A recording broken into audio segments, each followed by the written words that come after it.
오늘 우리에게 주신 하나님의 말씀은 다니엘서 7장 15절에서 28절까지 말씀입니다. 다니엘서 7장 15절에서 28절까지 드라마 바이블로 낭독될 때에 눈과 마음으로 함께 읽도록 하겠습니다.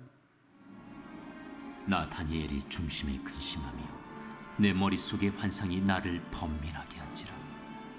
내가 그 곁에 모셔 선 자들 중 하나에게 나아가서 이 모든 일의 진상을 물으매 그가 내게 말하여 그 일의 해석을 알려주며 이르되, 그 네 큰 짐승은 세상에 일어날 네 왕이라. 지극히 높으신 이의 성도들이 나라를 얻으리니 그 누림이 영원하고 영원하고 영원하리라. 이에 내가 넷째 짐승에 관하여 확실히 알고자 하였으니 곧 그것은 모든 짐승과 달라서 심히 무섭더라. 그 이는 쇠요, 그 발톱은 노신이 먹고 부서뜨리고 나머지는 발로 밟았으며, 또 그것의 머리는 10뿔이 있고 그 외에 또 다른 뿔이 나오매 세 뿔이 그 앞에서 빠졌으며, 그 뿔에는 눈도 있고 큰 말을 하는 입도 있고 그 모양이 그의 동류보다 커 보이더라. 내가 본즉 이 뿔이 성도들과 더불어 싸워 그들에게 이겼더니 옛적부터 항상 계신 이가 와서 지극히 높으신 이의 성도들을 위하여 원한을 풀어주셨고 내가 이름에 성도들이 나라를 얻었더라.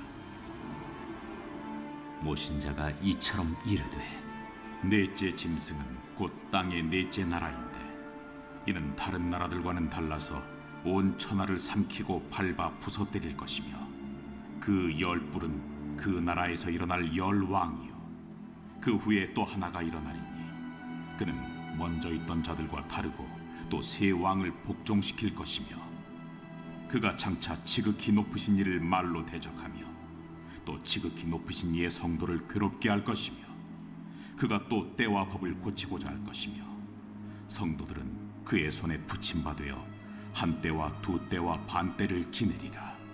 그러나 심판이 시작되면 그는 권세를 빼앗기고 완전히 멸망할 것이요 나라와 권세와 온 천하 나라들의 위세가 지극히 높으신 이의 거룩한 백성에게 붙임받으리니 그의 나라는 영원한 나라이라. 모든 권세 있는 자들이 다 그를 섬기며 복종하리라. 그 말이 이에 그친지라. 나 다니엘은 중심에 번민하였으며 내 얼굴빛이 변하였으나 내가 이 일을 마음에 간직하였느니라. 아멘. 오늘 말씀의 제목은 최종적인 승리자입니다. 오늘 말씀은 다니엘 7장에서는 하나님이 이 다니엘에게 보여주신 환상에 대해서 소개를 하고 있습니다. 우리가 읽지는 않았지만 위에 있는 2절 말씀에 보니까 다니엘이 진술하여 이르되, 내가 밤에 환상을 보았는데 하늘에 네 바람이 큰 바다로 몰려 불었다라고 나와 있습니다. 하늘 사방에서 아주 강력한 바람이 불어왔는데 이는 세상의 모든 세력이 강하게 다가와서 온 세상 성도들까지도 그 마음을 아주 혼란스럽게 하는 것을 말하고 있습니다. 그런 때에 바다에서 큰 짐승 네 가지가 순서대로 올라오는 것을 환상으로 보게 됩니다. 그것을 간략하게 보면 첫째 짐승은 사자와 같은데 위에는 날개가 있었습니다. 독수리 날개 같은 것이 있었는데 이 날개가 나중에는 뽑혀버렸고 두 발로 선 사람처럼 변하게 되었습니다. 이는 바벨론 느부갓네살 왕이 짐승과 같은 모습에서 회복되어서 사람의 모습으로 변화될 것을 의미하고 있습니다. 둘째 짐승은 곰과 같았는데 그 입에 갈빗대 3개가 물려 있었습니다. 이는 바사 제국을 소개하는 것으로 애국과 아스르와 바벨론 제국을 정복할 것을 의미하고 있습니다. 그리고 셋째 짐승은 표범과 같았는데 그 등에는 날개 4이 있고 머리가 4이고 권세를 받았다라고 말씀하고 있습니다. 이는 알렉산더 왕이 세운 헬라 제국으로, 이 헬라 제국은 나중에 알렉산더 왕이 죽은 후에 4명의 장군이 통치하게 될 것을 의미하고 있습니다. 넷째 짐승은 이전에 있었던 어떤 짐승보다도 아주 무섭고 놀랍고 매우 강했습니다. 이빨이 세로되었고 그 새 이빨로 모든 것을 다 먹고 부서뜨리고 발로 밟아버리는 그런 모습을 하고 있었습니다. 이는 당시 모든 나라들을 정복하는 로마 제국을 의미합니다. 이 로마 제국 시대에 바로 옛적부터 계셨던 진정한 통치자 예수 그리스도가 나타나게 됩니다. 예수 그리스도의 권세는 소멸되지 아니하는 영원한 권세요, 그의 나라는 멸망하지 아니할 것을 말씀하고 있습니다. 이런 다니엘의 환상은 오늘 본문에서 다시 한번 강조하고 있습니다. 17절과 18절 말씀에 보니까 그 내 큰 짐승은 세상에 일어날 내 왕이라. 지극히 높으신 이의 성도들이 나라를 얻으리니 그 누림이 영원하고 영원하고 영원하리라 했습니다. 네 번의 큰 짐승은 앞서 말씀드린 대로 첫째 짐승은 바벨론을, 둘째 짐승은 바사 제국을, 셋째 짐승은 헬라 제국을, 그리고 넷째 짐승은 로마 제국을 의미합니다. 이처럼 아무리 강력해 보이는 제국이라 할지라도 그 모든 나라는 패망하고 말았습니다. 이 세상에 영원한 나라는 없다라는 것입니다.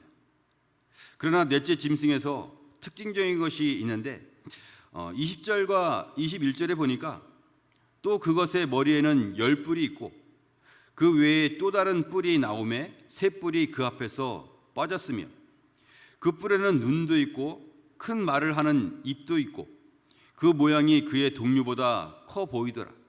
내가 본즉 이 뿔이 성도들과 더불어 싸워 그들에게 이겼더니 하고 나와 있습니다. 우선 10개의 뿔은 당시 세계를 장악한 로마 제국의 권세를 말하고 여기에는 큰 이익이 따르고 있었으니 이권 다툼으로 인한 암투와 전쟁이 있을 것을 말씀하고 있습니다. 이 뿔이 성도들과 더불어 싸워서 이겼으니 로마의 무자비한 권세로 인해서 그리스도인들이 아주 큰 박해를 받게 될 것을 말해주고 있습니다. 그러나 옛적부터 항상 계신 이인 예수 그리스도가 오셔서 성도들의 원한을 다 풀어주게 되었습니다. 26절과 27절에 그러나 심판이 시작되면 그는 권세를 빼앗기고 완전히 멸망할 것이요 나라와 권세와 온천하 나라들의 위세가 지극히 높으신 이의 거룩한 백성에게 붙임 바 되리니 그의 나라는 영원한 나라이라. 모든 권세 있는 자들이 다 그를 섬기며 복종하리라 했습니다. 예수 그리스도는 로마의 강력한 권세 아래에 패배해서 죽임을 당한 것 같습니다. 그러나 사망 권세를 이기시고 다시 사신 예수 그리스도는 세상에 있는 모든 권세를 그 발 아래에 복종시키고 오히려 영원한 나라를 세우셨습니다. 당시 예수 그리스도를 믿는 자들이 큰 박해와 핍박을 당했지만 놀랍게도 그렇게 핍박을 당하고 약해 보였던 이 그리스도인들을 통해서 하나님의 나라가, 영원한 하나님의 나라가 견고하게 세워지게 되었습니다. 분명 그리스도인들은 숨어 지내야 했고 잡히면 매를 맞고 심지어는 사자밥이 될 정도로 아무 힘이 없어 보였는데 오히려 그들의 입술에서 나오는 복음의 메시지는 더욱 큰 하나님의 나라를 이루게 되었습니다. 다니엘이 이런 환상을 보게 된 것입니다. 사자나 곰이나 표범이나 그보다 더욱 강한 짐승이 막강한 나라를 이루고 자신들의 세력을 펼쳐 보이지만 결국에는 예수 이름 앞에는 속절없이 무너지게 된다는 것입니다. 그렇다면 우리는 어떻게 해야 할까요? 우리는 어떻게 해야 이 거대한 세상 세력, 지금도 이 모든 세상은 공중거서 잡은 자들이 장악을 하고 있는데 이 거대한 세상 세력을 우리가 이기고 최종적인 승리를 할 수가 있을까요? 그것에 대해서 알아보면 첫째로 우리는 이익이 아닌 말씀을 믿어야 합니다. 우리 함께 따라해 볼까요? 이익이 아닌 말씀을 믿어야 합니다. 옛적부터 고대로부터 사람들은 이익을 위해서 살아가고 있습니다. 내가 이익을 얻을 수 있으면 그것은 좋은 것이고 내가 손해를 보게 되면 그것은 나쁜 것이라 여기고 있습니다. 그러나 하나님은 내가 얻는 이익보다 하나님의 말씀을 믿으라 하고 말씀하고 있습니다. 레위기서 19장 16절에 너는 내 백성 중에 돌아다니며 사람을 비방하지 말며 내 이웃의 피를 흘려 이익을 도모하지 말라. 나는 여호와니라 하고 말씀하셨고, 잠언서 1장 19절에서는 이익을 탐하는 모든 자의 길은 다 이러하여 자기의 생명을 잃게 하느니라 하고 말씀하셨습니다. 내가 원하는 이익을 추구하다 보면 세상 욕심에 지배를 받게 되고, 그러한 자는 결국 하나님과 멀어져서 생명을 얻지 못하게 될 것입니다. 그래서 우리는 하나님의 말씀을 믿는 자가 되어야 합니다. 이사야서 40장 8절 말씀에 풀은 마르고 꽃은 시드나 우리 하나님의 말씀은 영원히 서리라 하고 말씀하셨습니다. 우리들은 하나님의 말씀을 믿는 자가 되어 영원한 축복이 있기를 간절히 소망합니다. 둘째로 우리는 보이는 세력이 아닌 예수를 의지해야 합니다. 우리 함께 해볼까요? 보이는 세력이 아닌 예수를 의지해야 합니다. 보이는 세력은 우리를 지배할 것 같지만 진정한 권세는 하나님께 있습니다. 우리를 구원하신 예수 이름 안에 모든 권세가 있는 것이죠. 예수님이 세상의 세력 가운데 결박당하여 죽임을 당한 것 같지만 예수님이 그대로 패배하고 사라진 분은 아닙니다. 오히려 부활하심으로 말미암아 원수의 모든 계략을 다 깨뜨리고 구원을 온전하게 이루어 주셨습니다. 로마서 16장 20절 말씀에 평강의 하나님께서 속히 사단을 너희 발 아래에서 상하게 하시리라. 우리 주 예수의 은혜가 너희에게 있을지어다 라고 말씀하셨고, 사도행전 2장 35절과 36절에 내가 내 원수로 내 발등상이 되게 하기까지 너는 내 우편에 앉아있으라 하셨도다 하였으니 그런즉 이스라엘 온 집은 확실히 알지니 너희가 십자가에 못 박은 이 예수를 하나님이 주와 그리스도가 되게 하셨느니라 하고 말씀하셨습니다. 여러분, 하나님은 살아계신 하나님이십니다. 그 평강의 하나님이 우리를 지켜주실 것입니다. 우리 주 예수님은 사망 권세를 이기고 사신 생명의 주인 되십니다. 예수를 의지하는 자 되어 믿음의 승리자가 될 수 있기를 바랍니다. 마지막으로 우리는 잠깐의 세상이 아닌 영원한 나라를 바라보아야 합니다. 우리 함께 해볼까요? 잠깐의 세상이 아닌 영원한 나라를 바라보아야 합니다. 이 세상에 있는 우리가 눈으로 볼 수 있는 것들은 잠깐 있는 것들입니다. 잠깐 있다가 사라지는 것에 우리가 소망을 두고 살아간다면 마지막 날에는 후회할 수밖에 없습니다.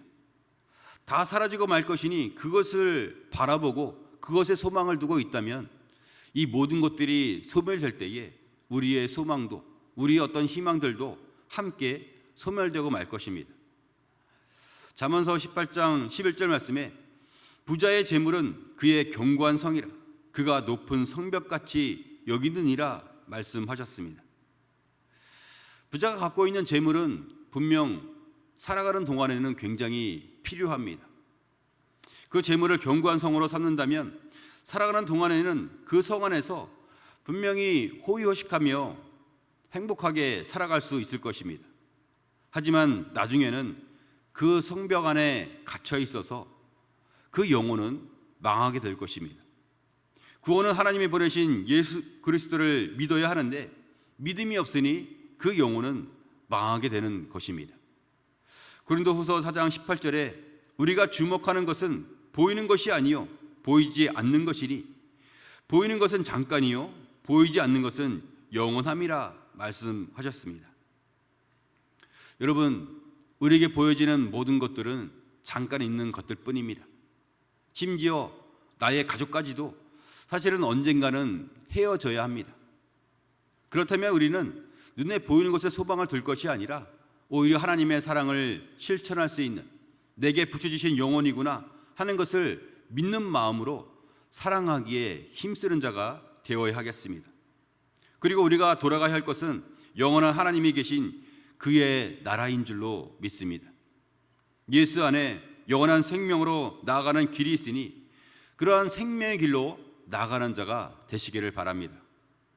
믿음으로 나아가는 자에게 하나님이 지혜를 주시고 능력을 베풀어 주셔서 승리할 수 있도록 도와주실 것입니다. 오늘 말씀은 다니엘에게 보여주신 환상을 통해서 우리가 어떻게 해야 이 거대한 세상 세력을 이길 수 있는지 함께 알아보았습니다. 다니엘이 그토록 막강해 보이는 앞으로 있을 4번의 짐승을 통해서 그런 나라가 어떠한 것이 있는지 알게 되었는데 분명 대단한 능력과 권세가 있음을 느끼게 되었습니다. 하지만 그 모든 나라들은 예수 이름 앞에 다 부서지고 말았습니다. 그렇다면 우리는 어떻게 해야 최종적인 승리자가 될 수 있느냐? 첫째로 이익이 아닌 말씀을 믿어야 합니다. 둘째로 보이는 세력이 아닌 예수를 의지해야 합니다. 셋째로 잠깐의 세상이 아닌 영원한 나라를 바라보아야 합니다. 그리할 때에 하나님의 말씀이 이루어지는 것을 보게 될 줄로 믿습니다. 예수 이름 안에 있는 능력으로 말미암아 우리들도 승리자가 될 것입니다. 이 세상 너머에 있는 하나님이 임재하고 계시는 영원한 나라에 들어가게 될 줄로 믿습니다. 세상이 아무리 강해도 오히려 예수 이름으로 더욱더 힘을 얻고 그 모든 것을 예수와 함께 이겨낼 수 있는, 그래서 최종적인 승리자가 다 될 수 있기를 주님의 이름으로 축원합니다.